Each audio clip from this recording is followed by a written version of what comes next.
नमस्कार प्यारे बच्चों। आज के हमारे देशभक्त क्रांतिकारी हैं अशफाक उल्ला खां।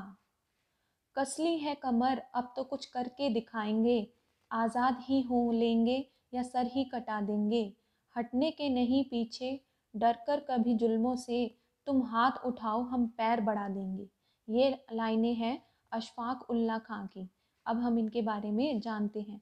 देश की गुलामी की जंजीरों को तोड़ने के लिए हंसते हंसते फांसी का फंदा चूमने वाले अशफाक उल्ला खां जंगे आज़ादी के महानायक थे। अंग्रेजों ने उन्हें पाले में मिलाने के लिए तरह तरह की चालें चली, लेकिन वे सफल नहीं हो पाए। अंग्रेजों ने उन्हें तोड़ने की बहुत कोशिश की, परंतु वे सब अपने पर सह गए।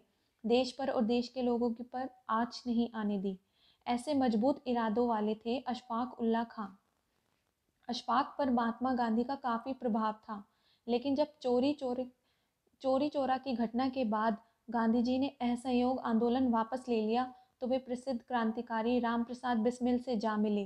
बिस्मिल और चंद्रशेखर आज़ाद के नेतृत्व में उन्होंने हथियारों के लिए रकम जुटाने के उद्देश्य से ट्रेन में ले जाने वाले सरकारी खजाने को लूटने की योजना बनाई गई और खजाना लूट लिया। दरअसल वह खजाना भी अंग्रेजों ने भारत से ही लूटा था।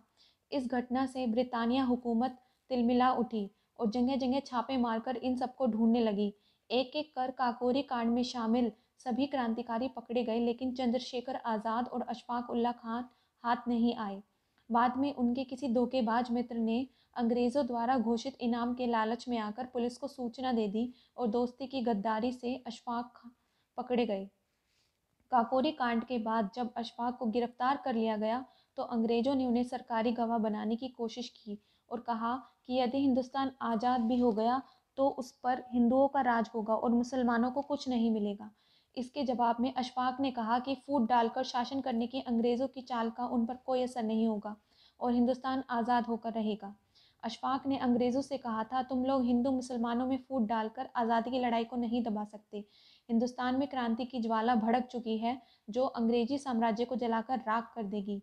अपने दोस्तों के खिलाफ मैं सरकारी गवाह बिल्कुल नहीं बनूंगा। उनकी इस जिद से अंग्रेज उन्हें फांसी पर चढ़ाने पर आमदा थे और आखिरकार अंग्रेज जज ने डकैती जैसे मामले में अशफाक को फांसी की सज़ा सुना दी। 19 दिसंबर 1927 को अशफाक को फांसी दे दी गई। उन्होंने हंसते हंसते फांसी का फंदा चूम लिया।